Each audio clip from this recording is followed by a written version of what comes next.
Shalom, soyez bénis. Un merveilleux Shabbat encore. Une merveilleuse bénédiction, un arrêt pour pouvoir s'inspirer, pour pouvoir plonger dans la parole du Maître. Merveilleuse parole du Maître. Ce matin, je parle du figuier stérile. Prenez avec moi le premier verset, Galates 5, 22. Galates 5, 22.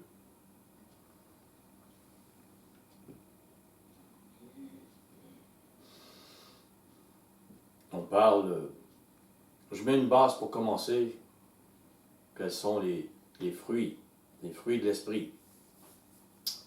Mais le fruit de l'esprit du Maître, c'est l'amour. La première chose qu'il dit, c'est l'amour.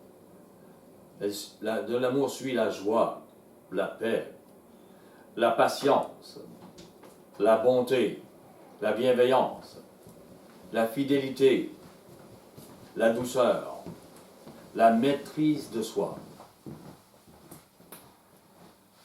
Allons voir la définition encore davantage. Le premier fruit, l'amour. 1 Corinthiens 13. J'y reviens toujours. On ne peut passer à côté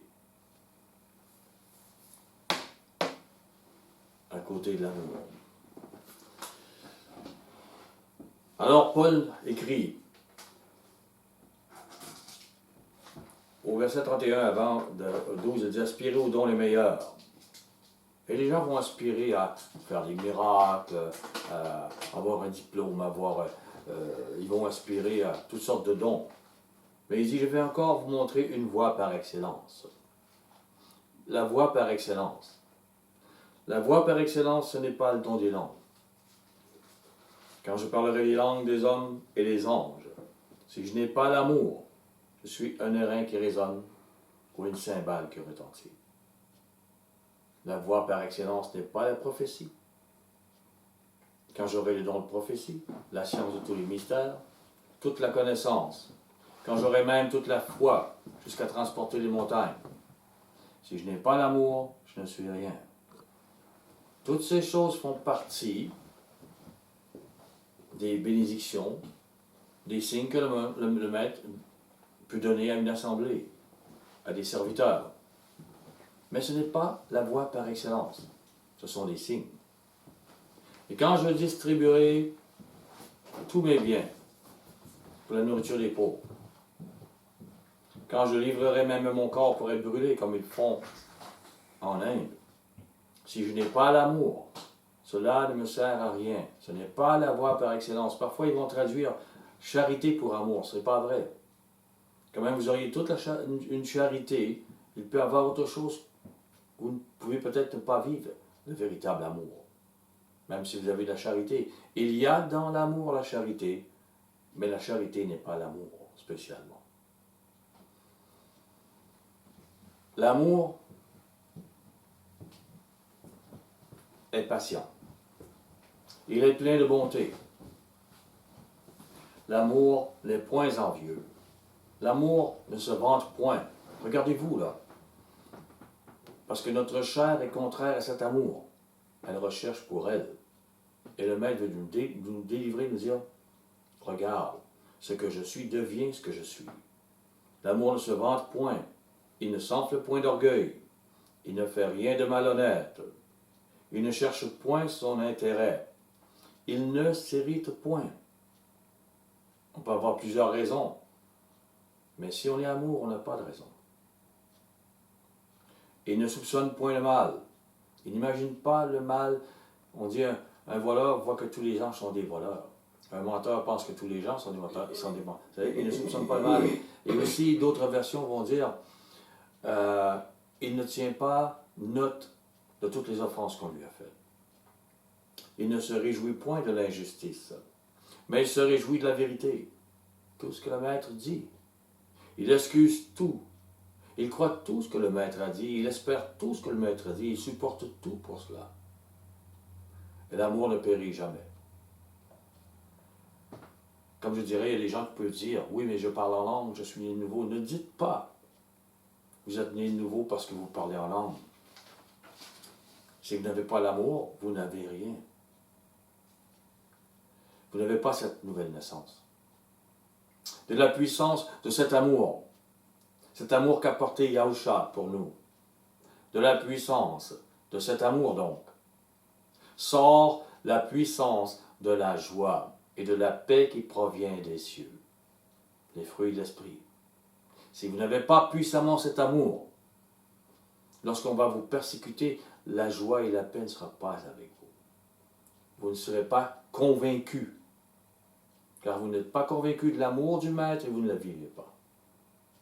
Lorsque la Bible parle du fruit, il ne parle pas d'école biblique, de diplôme, de best-seller, de foule immense, d'église visible brillante. Allez voir 3 Jean 9, 10 et vous verrez ce que faisait déjà l'église brillante visible il y a près de 2000 ans. Non, Yahuwah est amour et ce sont les fruits de l'amour qu'a enseigné Yahusha et qu'il a vécu. Il est mort pour que l'amour soit vainqueur sur terre. Et ses disciples ont enseigné et vécu cette route étroite, car c'est une route étroite. Prenez avec moi Luc 13. Luc 13.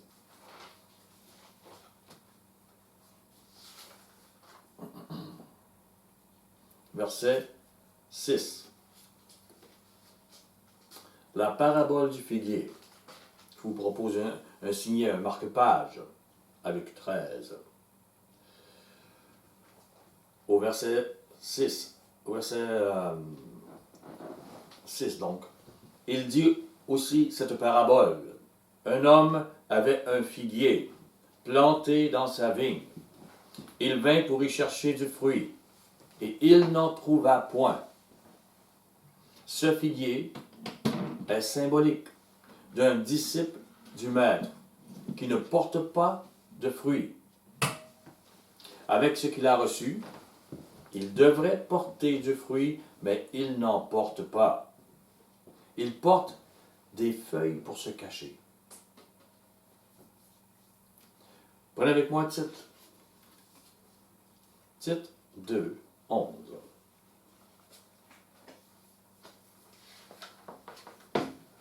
Il n'y a pas de hasard dans les choses que le Maître a dit ou a fait. Elles sont révélées à ceux à qui il veut les révéler, à ceux qui sont aussi fidèles à sa parole sur ce chemin, cette route étroite. Au verset 11, Tite. Car la grâce de Yahuwah, source de salut pour tous les hommes, on n'est pas sauvé sans cette grâce, sans cette miséricorde, a été manifestée. Elle nous enseigne, la grâce nous enseigne. On ne peut pas dire, on croit à Mashiach, et bon, c'est tout. Non, non, elle nous enseigne le chemin étroit. Elle nous enseigne à renoncer à l'impiété. C'est la Bible qui nous dit ce qu'est la piété et l'impiété. Et aux convoitises mondaines, on convoite, on a envie des choses des autres, on a envie que les autres nous regardent. Il y a de l'orgueil. On peut faire des choses religieuses on peut être charitable pour être vu mondainement. Et à vivre dans le siècle présent, selon la sagesse, la justice et la piété. Le figuier porte les fruits de l'esprit de Yahuwah. Il renonce à l'impiété. On peut dire aujourd'hui catho-babylonienne. C'est l'impiété pure. La sagesse est la crainte d'offenser Yahuwah. Elle éloigne la personne du mal. Elle la convainc. La justice est celle que l'on obtient par la miséricorde. L'amour que l'on déverse autour de nous. La personne vit la grâce, la justice enseignée par Yahusha HaMashiach. Celle de notre saison. du sacerdoce et de l'alliance nouvelle dans cette saison. La piété est évidemment celle de Lévitique 23, Deutéronome 16, mais aussi de Yahusha en nous, la naissance du Maître en nous, qui demande notre mort, la mort du vieil arbre, afin que l'arbre de vie naisse en nous. Par l'Esprit de Yahuwah, transformant nos prières, notre vie, et rapprochant Yahuwah de nos vies, de notre conscience, nous transformant. Et si Yahuwah ne s'approche pas de vous, votre piété est stérile. Retournons dans Luc 13. Luc 13. Verset 7.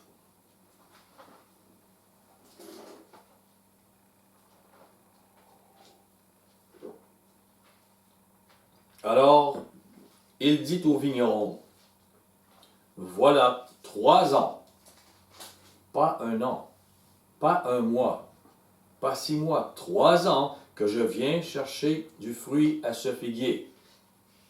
Le maître veut que le figuier soit utile, qu'il porte du fruit. Et pendant 3 ans, il vient en chercher. Et je n'en trouve point. Coupe-le. Pourquoi occupe-t-il la terre inutilement? Amashia a versé son sang de miséricorde. Il est mort 3 jours et 3 nuits, afin que le figuier soit planté dans une terre fertile, arrosé de l'esprit. Mais ce figuier prend l'abondance et ne vit que pour lui-même, pour ses feuilles. Il ne porte aucun fruit, aucun bon fruit, malgré le temps qui passe. Le figuier vit des règles religieuses, des bénédictions et des bénédictions pour sa chair. Il ne regarde que cela. Le maître, est venu sur terre. Il a vécu une vie où il était méprisé et habitué à la souffrance. Puis il assuma de porter le péché, d'aimer les hommes comme le Père l'a aimé lui. Et voilà que le figuier méprise l'œuvre qui a été faite. En cela, il se méprise lui-même, en ne payant pas le prix qui lui est demandé. Il veut vivre sa vie, et non celle de Machia. Il veut satisfaire sa chair, et non satisfaire le maître de la vigne, qui lui a donné une terre enrichie, payée par le sang de Machia, où ceux qui travaillent à porter du fruit en viennent à porter les fruits de l'esprit. Mais le figuier joue à la pensée humaine, religieuse, que sans porter les fruits de l'esprit, on obtient le salut étant dans une église où il y a un enseignement enrichi par l'esprit du Maître. Et on s'est dit, puisqu'on est là, on est sauvé. Enseignement qu'il remet toujours en question, parce qu'il n'a pas la foi. Luc 13, verset 8.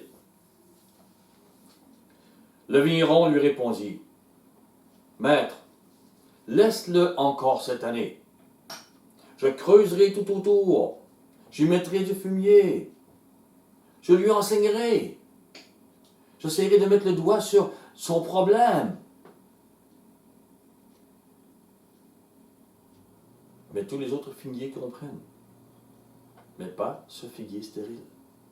L'ouvrier portant les fruits de l'amour ne veut pas lâcher ainsi le figuier. Même si ce figuier est décourageant, qu'il semble courir après la chair sans cesse dans un désir d'impureté, et que les années n'apportent aucune vraie repentance, aucune foi.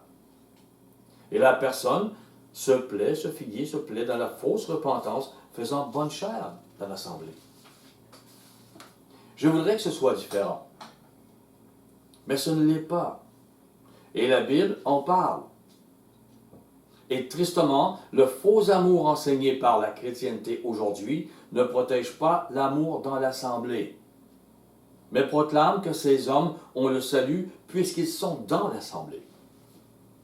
Luc 13, verset 9.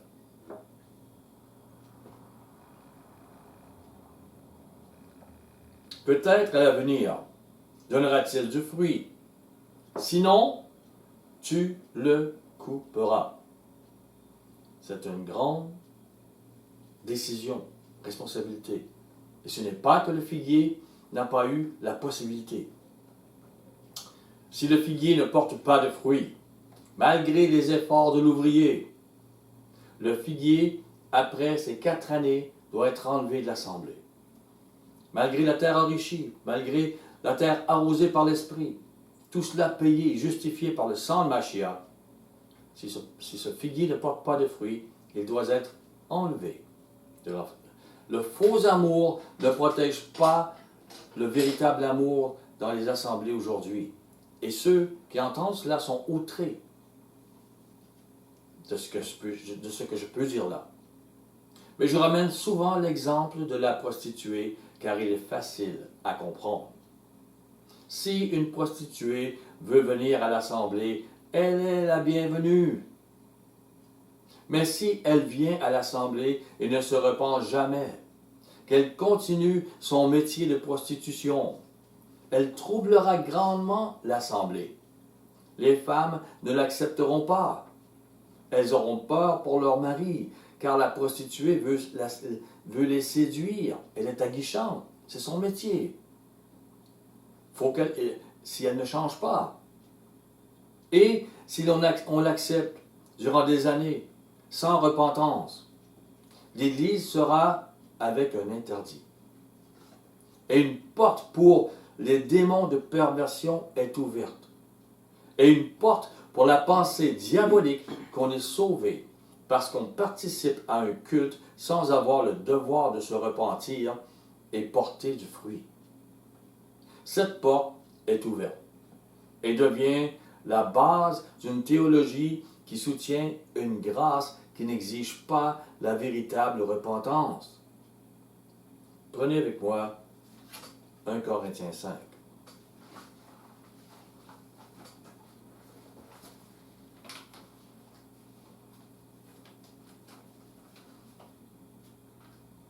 « 1 Corinthiens 5.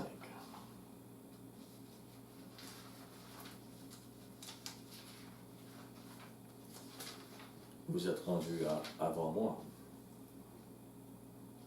Verset 1.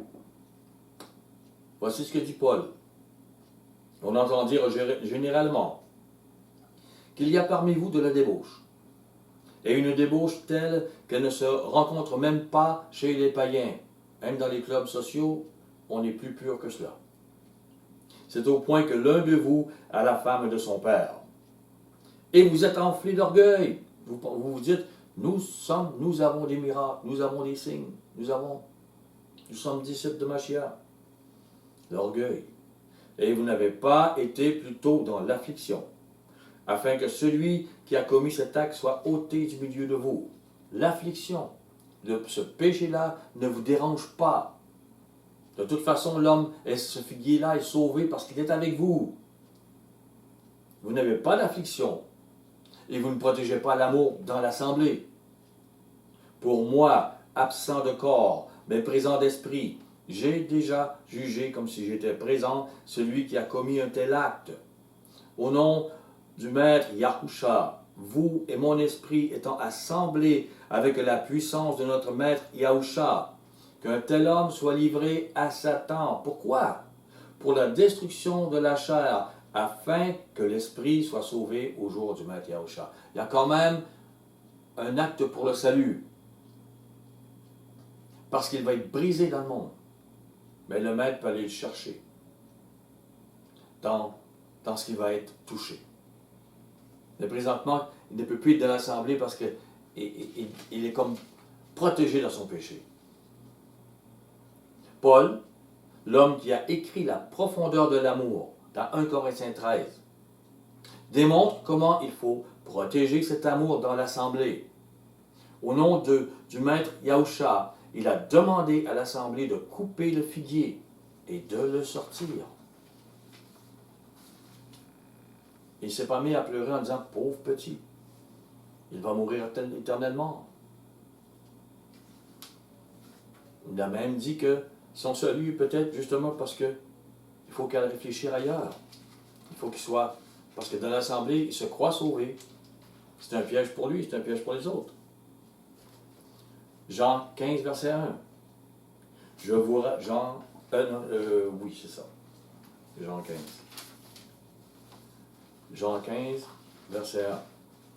Je suis le vrai cep, et mon Père est le vigneron. Tout sarment qui est en moi, en lui, et qui ne porte pas de fruit, il le retranche. Et tout sarment qui porte du fruit, il l'émonde, afin qu'il porte encore plus de fruits. Tout sarment qui est en lui, qui est enseigné véritablement dans la doctrine et l'esprit de Mashiach. C'est sérieux. Tout sarment qui ne porte pas les fruits de l'esprit de Yahuwah, il le retranche. Lisez Acte 5, Ananias et Saphira, comment ils ont été retranchés. Même toute l'Église a craint. Ils ont eu peur de pécher. Il faut que la chair est comme pour arriver à la sagesse, l'intelligence, le discernement et l'amour véritable. Le sarment se dit disciple de Mashiach. Il lit sa Bible, suit le culte, il est sur la vraie ligne. Mais malgré cela, la parole de Yahusha n'entre pas en lui. Il ne porte pas les fruits de l'esprit. Il sera un jour retranché de la vigne, retranché de l'assemblée. Et il dira à ce moment-là,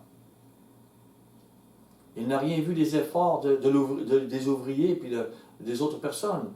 Il dira, le pasteur et l'assemblée sont sans amour. Il me rejette, moi, né de nouveau, croyant en Mashiach. Le problème n'est jamais lui. Mais si ce figuier sans bon fruit se retrouve seul avec quelqu'un de l'assemblée, ses pensées, ses paroles en viendront à troubler d'autres personnes. C'est triste. C'est comme ça. Jean 8, verset 37.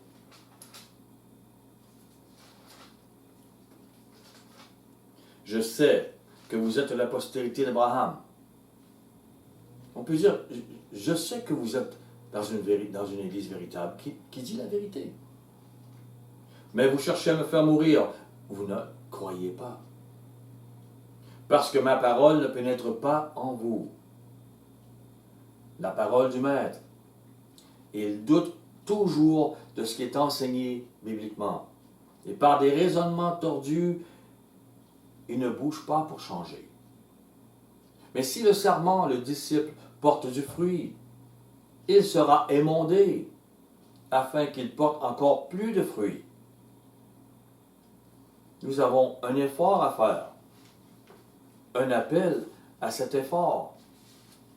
Le Mashiach a fait l'effort pour nous. Il a porté l'amour et le fruit. Nous devons faire l'effort. Au verset 5, Jean 15, 5.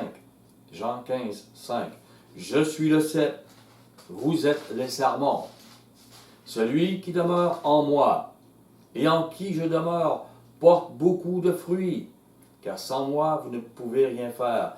Si vous n'êtes pas mort à vous-même et que Mashiach ne peut pas vivre en ses sentiments, son amour, ses motivations en vous, vous ne porterez pas de fruits. Mais s'il le peut, vous porterez beaucoup de fruits, ses fruits à lui. Si vous demeurez avec l'esprit de ce monde, vous ne porterez jamais les fruits de l'esprit de Yahuwah. Si vous relisez 1 Corinthiens 13, 1 à 3, vous verrez que vous pouvez porter des actes religieux miraculeux, charitables, prophétiques, impressionnants, avec une connaissance, une science impressionnante. Mais si vous n'avez pas l'amour, si vous ne portez pas ces fruits, vous n'êtes rien. Aux yeux du maître, vous n'êtes rien. Il va vous retrancher. Même si vous êtes pasteur, docteur, avec multiples livres de best-sellers, s'il n'y a pas d'amour, vous n'êtes rien. Et cessez de dire, je témoigne de lui. Regardez bien ce que le maître va dire à ceux qui n'ont pas l'amour. Ceux à qui il dit, vous n'êtes rien. Matthieu 7, 21. Matthieu 7. C'est important. Ceux qui me disent, Maître, Maître, n'entreront pas tous dans le royaume des cieux, mais seulement celui qui fait la volonté de mon Père qui est dans les cieux. Il doit porter du fruit. Plusieurs me diront en ce jour-là, Maître, Maître, n'avons-nous pas prophétisé par ton nom? N'avons-nous pas chassé des démons par ton nom? N'avons-nous pas fait beaucoup de miracles par ton nom? Alors, je leur dirai ouvertement, je ne vous ai jamais connu. Retirez-vous de moi, vous qui commettez l'iniquité. La parole de Machia est la mesure pour l'iniquité. Vous devez comprendre cela. C'est comme une nouvelle mesure, une lumière qu'il a amenée sur terre. Elle est la mesure de l'iniquité. Elle est ce qui vous délivre de la condamnation ou pas. Elle est ce qui vous délivre de l'iniquité. Jean 15. Jean 15. Verset 6.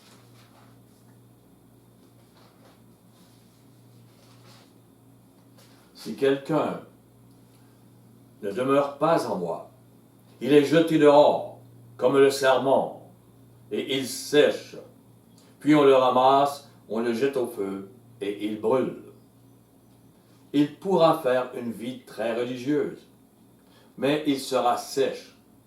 Il n'aura pas l'esprit du Maître, et il périra. Il ne trouvera pas grâce. Et il dira sans doute un jour, Seigneur, Seigneur, j'ai été chrétien. Ou Seigneur, je suivais le Shabbat. La vraie Pâque. La vraie fête des tabernacles. Au verset 7. Si vous demeurez en moi, et que mes paroles demeurent en vous, demandez ce que vous voudrez, et cela vous sera accordé. Si vous demeurez en lui, vous aurez une autre façon de penser, d'autres demandes. Si les paroles de Machia entrent en vous, vous serez modelés à son image. La façon dont le Maître répond à vos prières et qu'il répondra peut être déboussolante, bouleversante. Vous pourriez dire, mais ce n'est pas ce que j'ai demandé. Tu m'as dit que tu me donnerais. Mais il répond. Il répond. Il règle des choses avant d'amener la réponse adéquate à votre problème. Et ça peut prendre des dizaines d'années avant que ces choses soient réglées. Il va régler et après il va donner. Il veut vivre en vous. Il veut modeler son image en vous. Et croyez-moi, vos demandes deviendront aussi différentes. Au verset 9, Jean 15, 9. Comme le Père m'a aimé, je vous ai aussi aimé. Il nous a aimés de la même façon que le Père l'a aimé. Demeurez dans mon amour. Aimez les autres comme lui nous a aimés, comme le Père l'a aimé. Demeurez dans cet amour. Au verset 12. C'est ici mon commandement, c'est un ordre. C'est la base de la loi nouvelle qu'il enseigne. Aimez-vous les uns les autres comme je vous ai aimé. Ça ne s'était jamais révélé ainsi par le passé. Moïse ne pouvait pas dire cela. Comme je vous ai aimé. Il n'y a pas de plus grand amour que de donner sa vie pour ses amis. Vous êtes mes amis si vous faites ce que je vous commande. Comme Machia nous a aimés. aimons les autres. Sinon, nous n'aurons et nous n'avons pas le caractère de Yahuwah et de Yahusha. Et nous ne sommes à rien. Nous devons mettre les choses au clair. Cela ne sert à rien de jouer à une religion, d'étudier toute sa vie la Bible, sans changer notre cœur. Prenez avec moi Luc 19. Luc 19.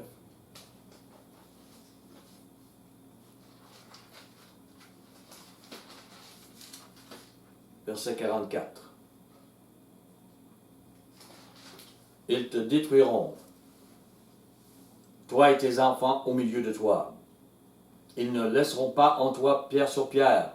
Pourquoi? Parce que tu n'as pas connu le temps. Tu n'as pas connu le temps, tu seras détruit.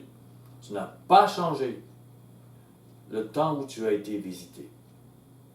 Ils ont été visités par Yahushua Mashiach. C'est là que le temps a changé.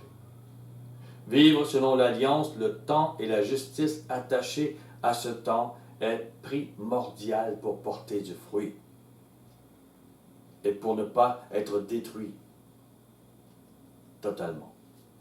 Luc 12. Luc 12. Le maître parle de temps.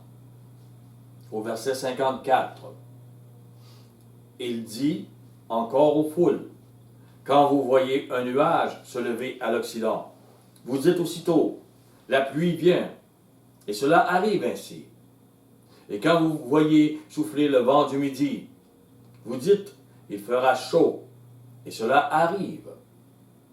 Hypocrite, vous savez discerner l'aspect de la terre et du ciel. Comment ne discernez-vous pas ce temps-ci? Parce qu'ils ne le discernent pas, ils ne discernent pas le nouveau temps que le Maître amène, il ne restera pas pierre sur pierre. Ils vont être détruits. Et pourquoi ne discernez-vous pas de vous-même ce qui est juste? Ce qui est juste selon ce temps-ci. Il est primordial de discerner l'alliance et le temps offert par le Maître, car ce qui nous sera demandé comme justice sera différent. C'est total. L'alliance avec Abraham, Isaac et Jacob était avec une justice différente d'avec celle de Moïse et l'Israël nation. Abraham n'avait pas la loi, le sacerdoce qui fut donné sur le mont Sinaï. Il n'y avait pas les Lévites. Il était justifié par la loi, par la foi. Œil pour œil, dent pour dent était juste dans l'alliance donnée à Moïse. Il avait le droit d'haïr son ennemi. C'était juste. David dit qu'il haïssait l'ennemi d'une façon parfaite. C'était juste. Mais c'est un péché et la mort spirituelle dans l'alliance donnée par Yahusha. C'est un autre temps. Présenter l'autre jour. Aimer son ennemi. Aimer celui qui te frappe, celui qui te brise un bras. Lui faire du bien. Prier pour lui. C'est la justice, de la grâce, la miséricorde enseignée par Mashiach. Prenez avec moi Acte 7. Acte 7. C'est tellement une réalité. J'amène tellement. C'est vrai que j'amène souvent. Mais c'est tellement une base. On ne peut pas le passer à côté. Sinon, on n'est rien. C'est important. Acte 7, 54. En entendant ces paroles, parce qu'il était dans un temps et ne voulait pas du temps que Mashiach avait annoncé. Il ne voulait pas de la parole de Mashiach. En entendant ces paroles, ils étaient furieux dans leur cœur. Ils grinçaient des dents contre lui, contre Étienne.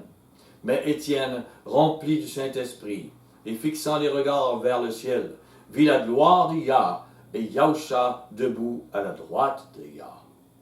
Et il dit, voici, je vois les cieux ouverts, et le Fils de l'homme debout à la droite de Yah.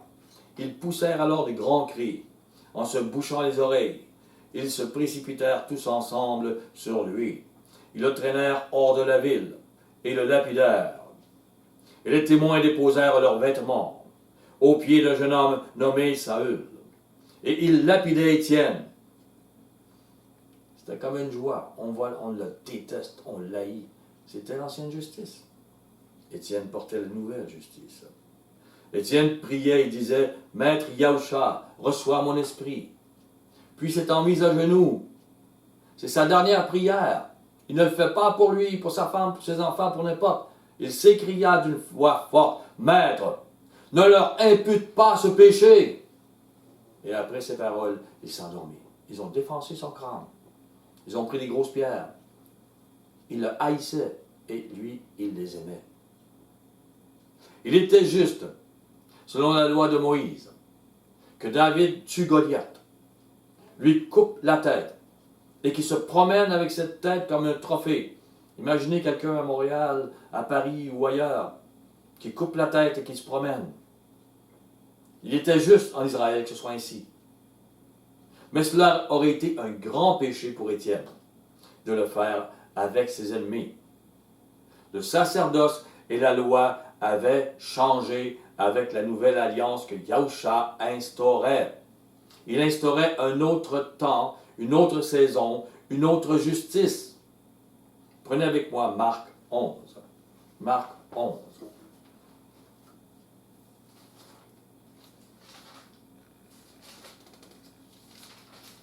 Verset 12.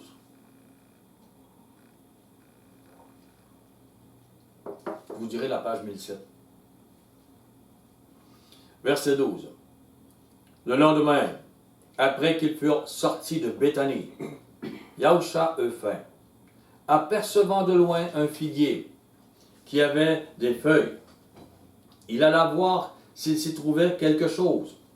Et s'étant approché, il ne trouva que des feuilles, car ce n'était pas la saison des figues. Prenant alors la parole, il lui dit, « Que jamais personne ne mange de ton fruit. » Et ses disciples entendirent. Mais on peut se dire, pourquoi, si ce n'était pas la saison des figues, pourquoi il fait sécher et mourir ce figuier? Ce figuier est symbolique. N'oubliez pas, un figuier peut représenter un ou plusieurs hommes. Quand je parle des hommes, je parle des femmes, je parle. L'homme croit à Mashiach. Il a le nez dans la Bible. Il prie. Mais il vit selon la mauvaise saison, l'alliance obsolète. Il ne porte pas les fruits de Yahuwah. Et les fruits que peut porter cet homme dans le mauvais temps, mauvaise alliance, mauvais sacerdoce, sera un mauvais fruit pour son salut, celui des autres. Et Mashiach de dire que jamais personne ne mange ton fruit, il ne sera pas bon. Vivez la justice de votre temps, notre temps. Si vous vivez la justice selon le temps d'Abraham ou de Moïse, vous vivrez des choses bibliques, mais vous ne vivrez pas selon la justice miséricorde enseignée par Yahusha. Et votre figuier, vous, ne portera pas les fruits de l'esprit de Yahuwah. Marc 6. Matthieu 6, 33. 33. Cherchez premièrement le royaume et la justice de Yahuwah, et toutes ces choses vous seront données par-dessus.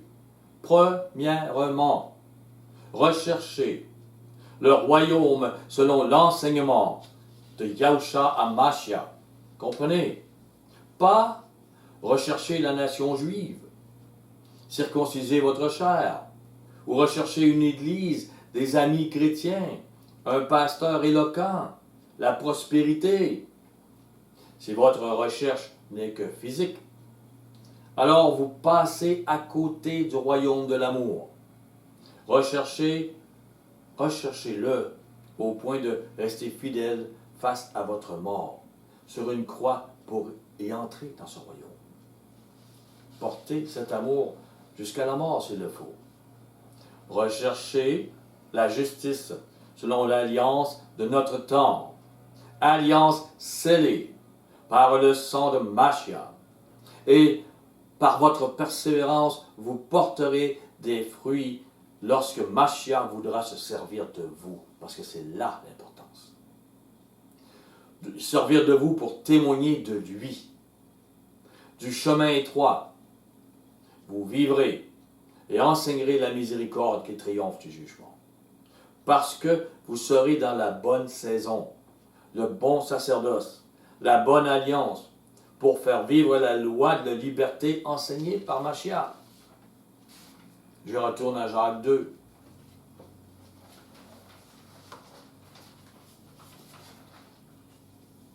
Tellement riche et véritable. Au verset 8. Si vous accomplissez la loi royale, celle qui vient des cieux, selon l'Écriture, tu aimeras ton prochain comme toi-même. Vous faites bien. Mais si vous faites du favoritisme, vous commettez un péché. Vous êtes condamnés par la loi comme des transgresseurs. Celui qui fait du favoritisme. Ayez toujours dans l'idée l'amour. Si vous vivez selon cet amour ou pas. Celui qui fait du favoritisme n'agit plus selon la loi royale. Il manque d'amour pour l'un et cherche les faveurs de l'autre. Pour de la prospérité, pour être reconnu, pour son orgueil. Il satisfait les désirs de sa chair. Il aime sa chair, pas son prochain. La loi qui triomphe du jugement n'est plus pour lui. Aussi, il devient coupable de toutes les transgressions qu'il a faites et celles qu'il fera. Car qui pourrait avoir l'affront de dire « Je ne ferai plus jamais aucun péché durant les 10, 20, 30 années qui me restent à vivre » et croire que cela nous libère de nos fautes est une hérésie. Jacques 2, verset 10. Car quiconque observe toute la loi, mais pêche contre un seul commandement, devient coupable de tous. En effet, celui qui a dit tu ne commettras point d'adultère, a dit aussi tu ne tueras point. Or, si tu ne commets point d'adultère, mais que tu commettes un meurtre, tu deviens transgresseur de la loi. Quelle est la leçon? Comment être délivré de la condamnation? Quel est le centre de l'enseignement de Mashiach? On peut dire que celui qui tue ou commet adultère agit contre l'amour. Au verset 12. Parlez et agissez comme devant être jugés par une loi de liberté. C'est quoi? Au verset 13. Car le jugement est sans miséricorde pour qui n'a pas fait miséricorde. Si vous faites miséricorde, si vous pardonnez à vos pires ennemis, si vous les aidez, et vous trouverez miséricorde. La miséricorde triomphe du jugement. Ça ne veut pas dire que vous avez le droit d'être méchant et sans amour, de tuer ou de faire adultère. Non. Mais de vivre la miséricorde vous libère. Parce que vous ne serez jamais parfait. Votre perfection est dans cette miséricorde et dans cet amour. La miséricorde triomphe du jugement. Si vous pardonnez, si votre cœur reflète la lumière des cieux, l'amour provenant des cieux, qu'a enseigné Yahusha, le seul qui est venu des cieux, alors vous triompherez du jugement qui est sur tous les hommes, car tous ont péché, et vous deviendrez utile lorsque le Maître viendra chercher du fruit dans votre arbre. Galates 5.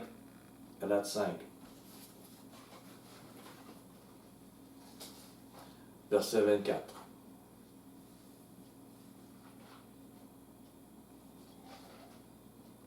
Ceux qui sont à Yahusha Mashiach ont crucifié la chair avec ses passions et ses désirs.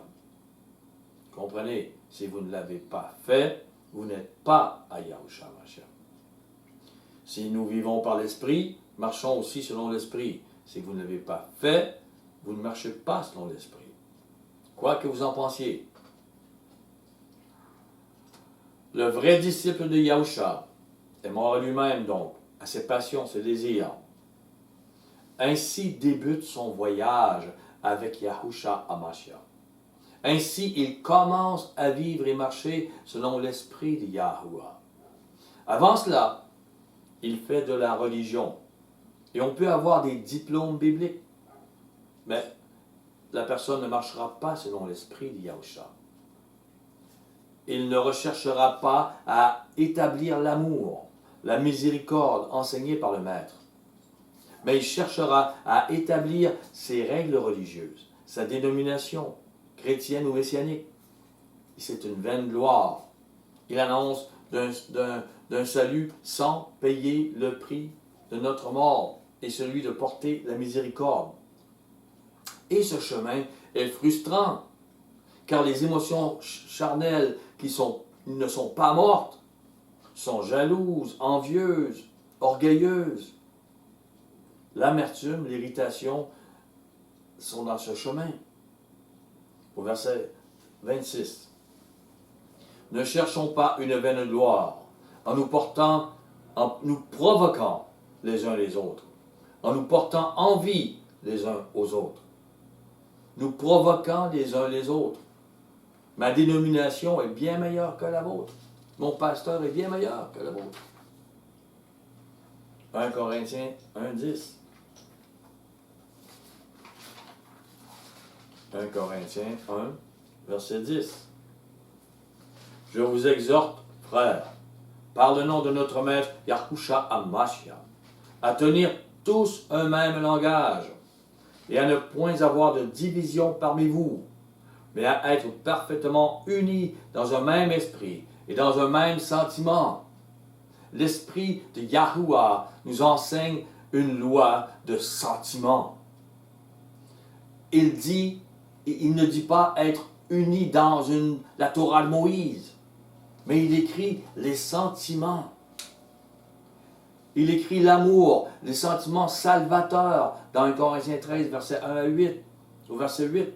Car ceux qui sont transformés, qui dans les sentiments de l'amour, ne périront jamais parce que l'amour ne périt pas. Yahuwah est amour, vous serez en lui. Au verset 11.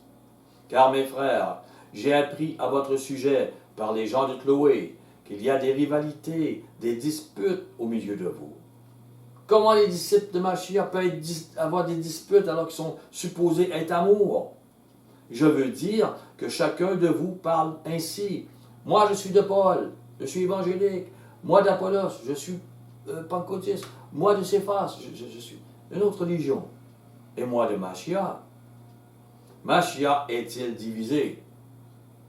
L'amour est-il sans amour? Est-il divisé?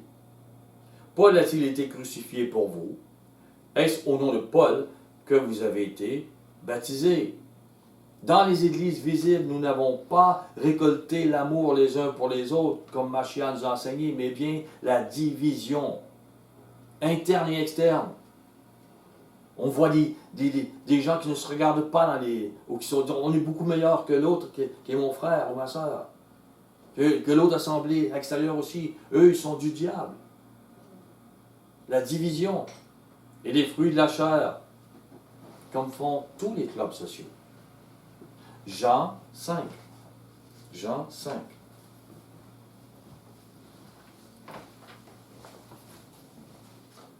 Jean 5, verset 24.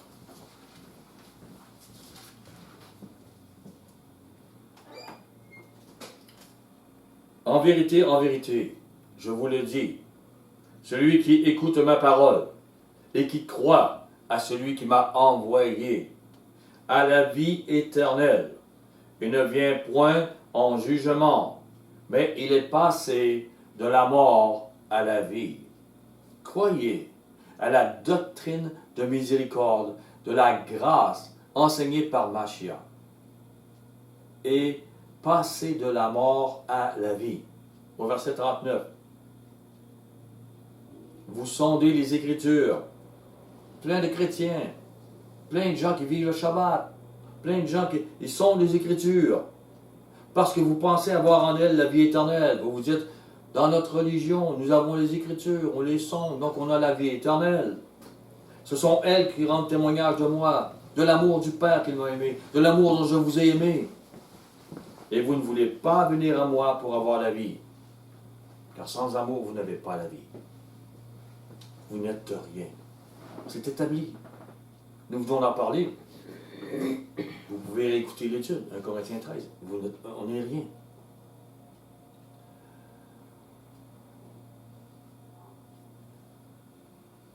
Allez à l'amour. Allez à Mashiach. Allez à la vie. Et allez aussi à Genèse 2 avec moi, s'il vous plaît. Venez avec moi. Genèse 2, le début.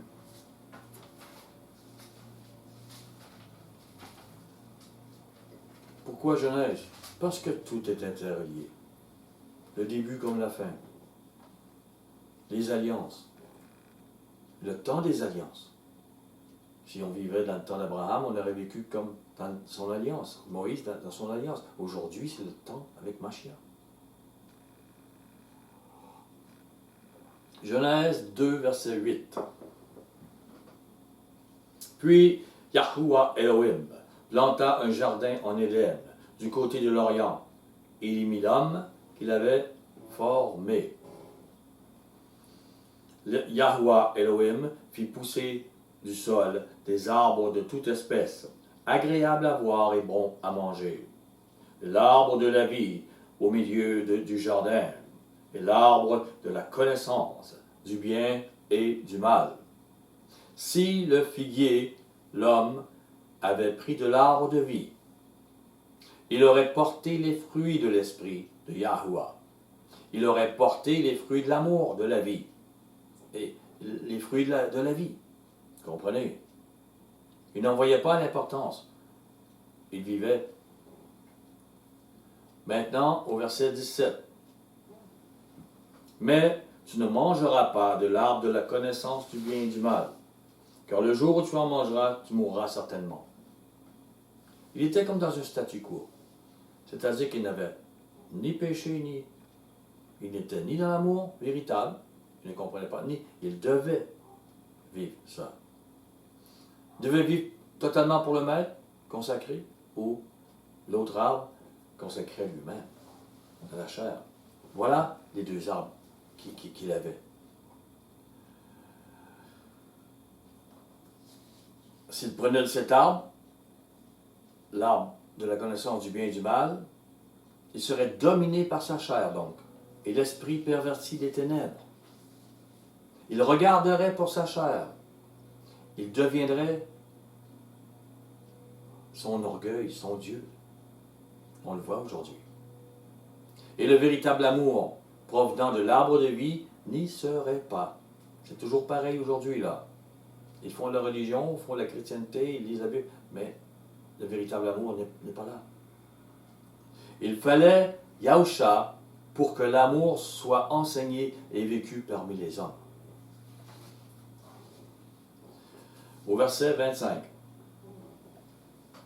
L'homme et sa femme étaient tous deux nus et n'en avaient point honte.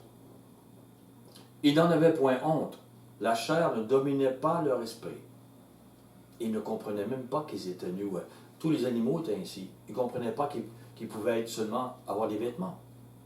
Ils avaient été créés ainsi. Genèse 3, verset 6. La femme vit que l'arbre était bon à manger, agréable à la vue, et qu'il était précieux pour ouvrir l'intelligence. Il y avait autre chose là. Regarde. Et elle prit de son fruit, en mangea. Elle en donna aussi à son mari, qui était près d'elle. Il en mangea. Les yeux de l'un et de l'autre s'ouvrirent. Oh, il y a une nouvelle connaissance. Nous avons une chair. Et ils connurent qu'ils étaient nus. Et ayant cousu des feuilles de figuier, ils s'en firent des ceintures. Ils connurent qu'ils étaient nus. Les pensées selon la chair commençaient à dominer le figuier, homme comme femme. Ce n'est plus les fruits du figuier qu'ils mangeaient, mais ces feuilles sans fruits pour se cacher. Au verset, ici, les feuilles de figuier, donc, sont un symbole, pas un hasard. L'être humain était devenu le figuier regardant à faire sa propre volonté, inspiré par sa chair et inspiré par le diable. Et sa propre volonté donc, et non celle de son Créateur. Les motivations des figuiers devenaient impures. Ce qui était obscur et intime dans le cœur des humains devenait caché par des feuilles de figuier. Il en est toujours ainsi aujourd'hui. Pas différent. Les humains, les figuier ne porterait pas les fruits de l'esprit de Yahuwah, mais des feuilles parmi celles-ci, des mensonges, des dénis, des accusations. Comme Adam a dit, la femme que tu as mis près de moi. Et c'était aussi la faute de la femme et de Yahuwah, parce que c'est toi qui l'as mis près de moi. Et c'est la faute de la femme. Puis des feuilles de philosophie, des raisonnements humains, de religion, biblique ou non, cachant l'obscurité du cœur, puis vers les sacrifices d'animaux. Un autre doit payer. Un autre sang doit être versé. Les sacrifices ont été au début, même avant le déluge. Depuis Adam et Ève, l'être humain essaye de cacher son péché avec des feuilles de figuier. Prenez un dernier verset, Genèse 3, verset 19. C'est à la sueur de ton visage que tu mangeras du pain, jusqu'à ce que tu retournes dans la terre, d'où tu as été pris, car tu es poussière et tu retourneras dans la poussière. C'est ce que Machia a dit au figuier. Les figuiers sont sous la malédiction. Ils sèchent et ils meurent.